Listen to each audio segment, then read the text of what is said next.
Ang Transformer Rise of the Beasts ay palabas na ngayon. Puno ng mga robot, pagsabog, laban at mga robot na hayop na siguradong magpapanghiti at magpapasaya sa kahit sino. Ngayong si Optimus Prime at ang mga Autobot ay handang humarap sa anumang banta sa kanilang tahanan, titingnan natin ang grupong ito at alamin kung sino ang pinakamakapangyarihang Autobot sa kanilang lahat. Kaya simulan na natin. Kumusta mga kaibigan? Ako si Daniel at ito ang Danco. Lingguhan kami nagsusuri ng laban at paminsan-minsan gumagawa ng power ranking na video o katulad nito. Kaya kung mukhang interesante yun sa'yo, umupo ka lang at mag-enjoy sa video. Pindutin mo ang like button at kung gusto mo, pindutin mo na rin ang subscribe button habang nandyan ka na. Ngayon, simulan na natin. Ngayon, marami iba't ibang continuity sa universo ng Transformers. Kaya para sa video na ito, magpo-focus lang tayo sa Bayverse, ibig sabihin, sa mga live action na pelikula. At may kaunting debate kung ang Bumblebee at Rise of the Beasts ay kabilang ba talaga sa Bayverse bilang prequel o kung ito ay isang reboot sa ibang continuity rin. Para sa video na ito, isasama natin ang dalawang pelikula. At kahit hindi naman talaga Autobots, isasama rin natin ang Maximals at Dinobots. Dahil malalapit silang kakampi ng mga Autobots.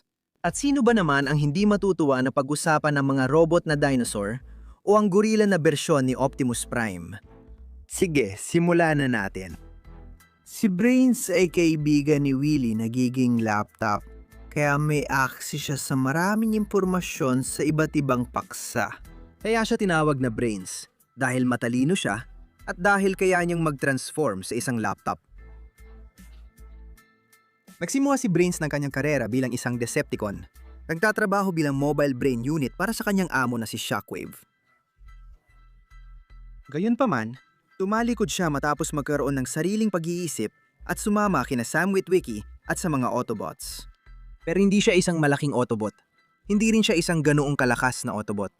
Siya ang huling nasa listahan natin. Si Willy ay dating Decepticon na naging Autobot at kayang mag-transform sa isang maliit na laruang truck. Dahil doon, naging mahusay siyang espiya para sa parehong Decepticons at Autobots. Si Willy ang itinalagang comic relief sa mga pelikula matapos mabigong makuha niya na Skids at Mudflap ang simpatya ng tagahanga. Gayunpaman, madalas hindi gusto ng ibang Autobots ang kanyang masungit na ugali. Tulad ni Brains, si Willy ay hindi rin malaki o makapangyarihang Autobot at ang kaliitan niya marahil ang pinakamalaking hadlang niya sa listahang ito.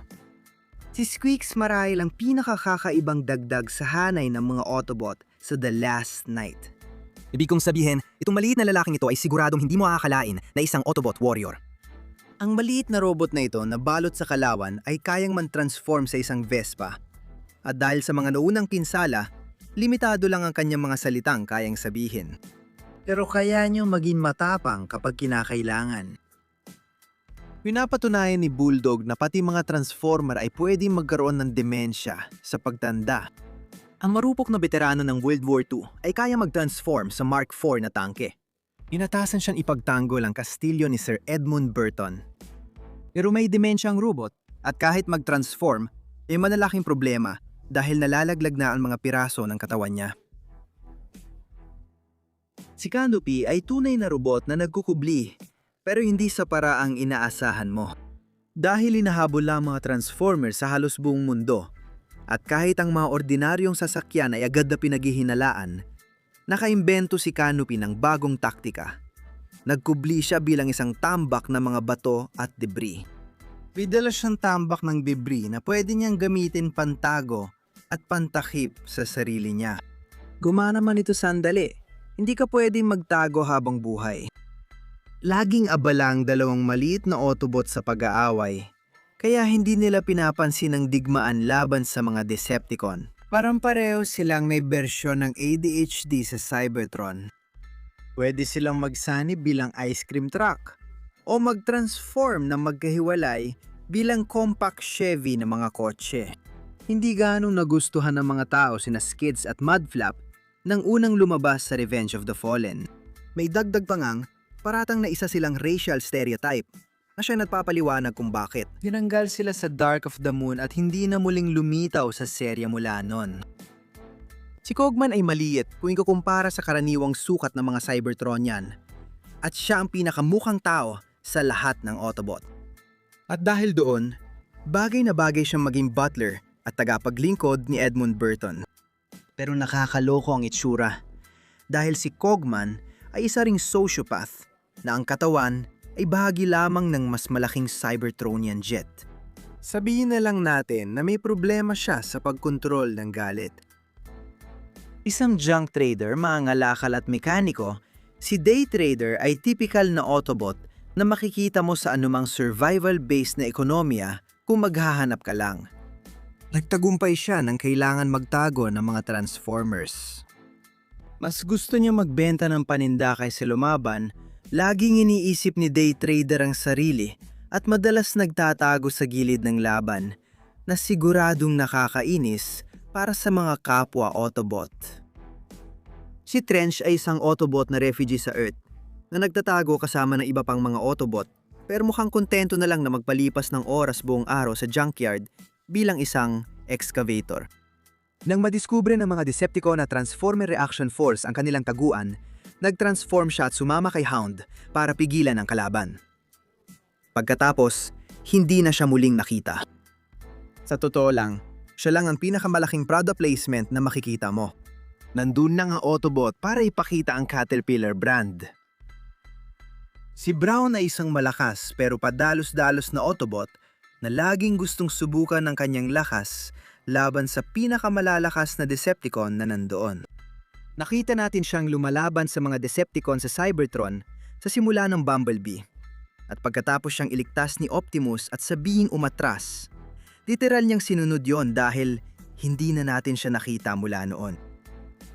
Si Jolt ay isang Autobot na tumugon sa panawagan ni Optimus Prime na pumunta sa Earth 2 taon matapos matalo si Megatron at kilala sa kanyang kakayahang elektrikal.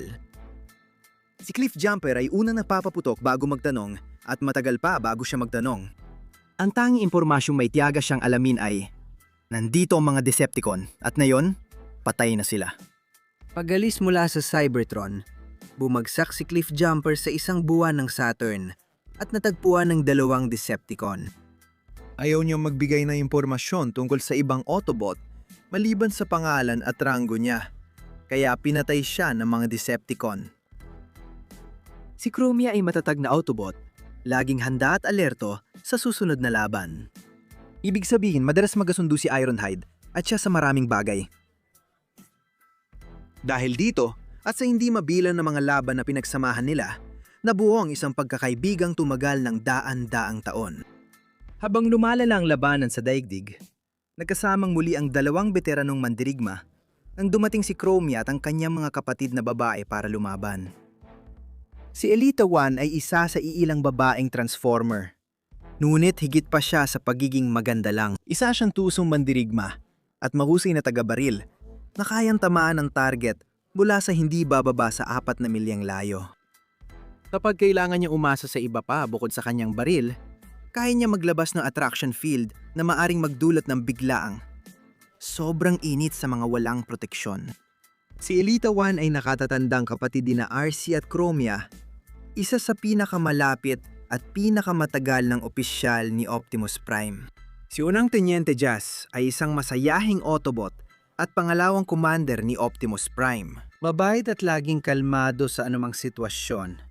Nagbibigay siya ng magandang balanse sa mas seryosong ugali ni Ironhide o maging ni Optimus mismo. Palaging madaldal siya, kaya madalas siyang tuksuhin ni Ironhide at Prime. Sa kasama ang palad, dahil sa kanyang katapangan, napatay siya sa labanan sa Mission City nang barilin at hatiin ni Megatron. Si Jetfire ay isang sinaunang Transformer at orihinal na isang Decepticon at lingkod ng The Fallen, bago siya lumipat sa panig ng Autobots matapos niya mapagtanto ang laki ng kamatayan at pagkawasak na dala ng The Fallen. May kakaibang kakayahan si Jetfire na bumuo ng space bridge, pero hindi niya ito nagawa ng maayos dahil itinapon niya ang sarili niya at ang buong grupo sa kabilang panig ng mundo papuntang Egypt. Kahit na hindi siya sigurado kung nasa parehong planeta pa rin sila. Ipinamalas niya ang husay sa labanan sa Egypt, Ngunit kalaunan ay natalo ng katandaan. Isinakripisyo ang sarili at mga piyesa para matulungan si Optimus laban kay The Fallen. Si Wheeljack ay isang bihasang inventor at siyentipiko. Nagsisilbing quartermaster ng mga Autobots. Gumagawa siya ng mga hindi maiisip na sandata at kagamitan para sa mga Autobots at sa mga team ng Nest. Isa siya sa ilang Autobots na malaki ang nabagong disenyo mula pangunahing serye hanggang bagong reboot prequel. Mula sa pagiging siyentipikong kahawig ni Albert Einstein, naging mandirigma siya at lumaban kasama ang ibang Autobots. Si Ape-Link ang leader ng mga Maximal sa kanilang mundo bago dumating si Unicron. Upang maiwasang mapasakamay ng mga Terrorcon at ni Unicron ang transport key, iniutos ni Ape-Link sa iba pang mga Maximal na umatras. At siya na lang ang humarap kay Scourge.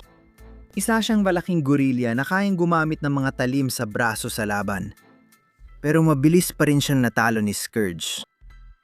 Si Stratosphere ay isang higanting Autobot na nagsilbing transport ship para sa mas maliliit na bot at mga supply. Mas gusto ni Stratosphere ang langit, kaya palagi siyang nasa himpapawid hanggat kaya niya. Sa katunayan, naniniwala siya na hindi siya matatalo sa himpapawid at kaya niyang harapin ang sinumang humahamon sa kanya. Pero syempre, nagiging malaking problema yon kapag sa lupa naganap ang laban dahil hindi siya ganun kahusay doon. Ang Wreckers ay trio ng mekaniko na kadalasang inaayos sa mga spacecraft sa Cape Canaveral. Obsessed din sila sa NASCAR, kaya naman silang tatlo ay nagiging Chevy at Impala stock cars. Si Hot Rod ay isang matapang at medyo mayabang na kasama ni Bumblebee sa labanan. Pero sa kanyang kaibuturan, si Hot Rod ay isang tagapagtanggol. Meron din siyang time gun, isang sandata na siguradong magagamit niya dahil kaya nitong pabagalin ng oras sa paligid niya. Si Air-Racer ay isang Maximan na mataas lumipad at nabibigay ng suporta mula sa himpapawid sa labanan, bumubuga ng apoy mula sa itaas. Sobrang tapat siya sa kanilang layunin at handang isakripisyo ang buhay para mapigilan si Unicron. Si RC ay isang field commander ng Autobot at kahit hindi siya ang pinakamalaki o pinakamatibay, siya ay maliit, mabilis, maliksi at kaya ring bumira ng malakas.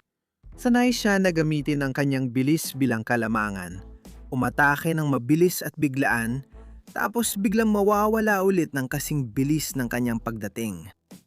Si Sideswipe ang combat instructor ng mga Autobot. Kahit magaling siya sa paggamit ng baril, mas gusto niya ang labanan ng malapitan kaysa sa mga sandatang pangmalayuan. Gagawin niya ang kahit anong paraan para makalapit sa kalaban at magamit ang kanyang mga Cybertronium sword na nakakabit sa braso. Ang maliksi niyang anyo may gulong sa mga paa, ang higit na nagbibigay daan dito. Dahil halos parang roller derby player siyang lumaban. Walang awa ang kanyang mga taktika at hindi siya humihingi ng paumanhin tungkol dito. Ang digmaan sa huli ay magulo. Si Ratchet ang mediko ng Autobot at marahil pinakamatapang sa kanila. Handa siyang isakripisyo ang buhay para iligtas ang sugatang kasama sa labanan. Hindi talaga siya sumali sa mga Autobot bilang sundalo. Nandyan siya para magligtas ng buhay at naniniwalaang si Optimus Prime ang pinakamahusay na pag-asa ng universo para sa kapayapaan.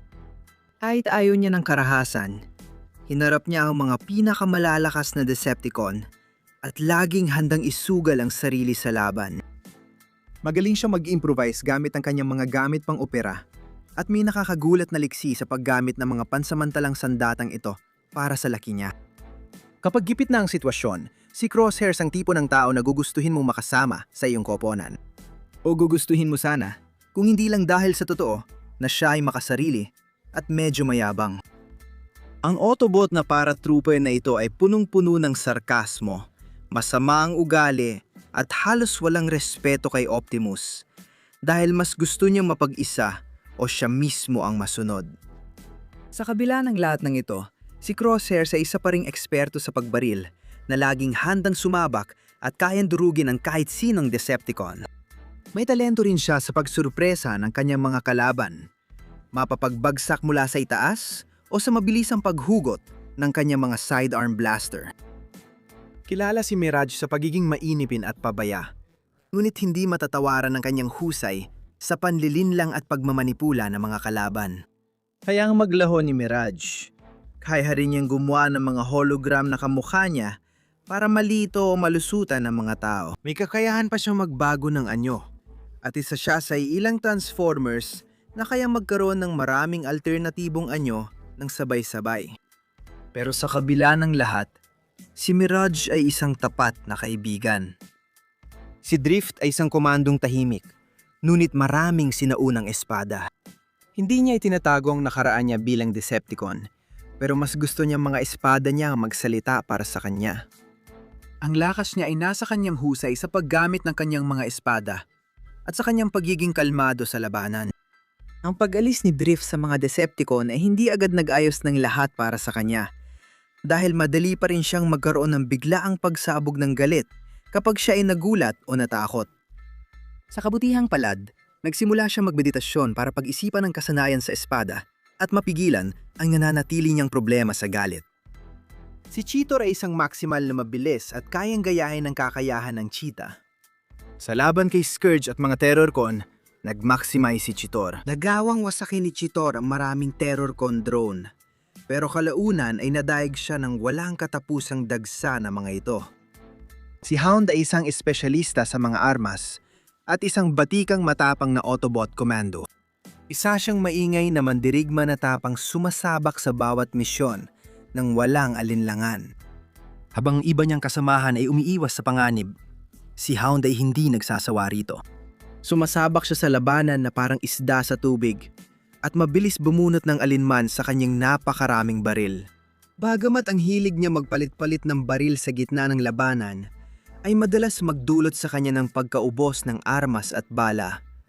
Hindi kailanman pinagdududahan ang tapang at diskarte ni Hound. Handa siyang labanan ang buong hukbo ng Decepticon at mas pipiliing mabuwal na lumalaban kaysa iwan ang kanyang mga kasama. Si Rhinox ay isang maximal na rhinoceros at sasabak siya sa huling laban kontra sa mga Terrorcon gamit ng husto ang kanyang dambuhalang Warhammer. Malaki, matatag, at galit siya. Ano bang hindi mo magugustuhan?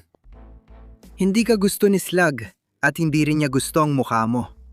Huwag mo siyang utusan maliban kung ang utos ay banggay ng ulo ang kalaban ng pagkalakas-lakas. Sobrang lakas niya, kaya niyang wasakin ang kahit anong madaanan niya gamit ang matinding galit ng isang dinosaur.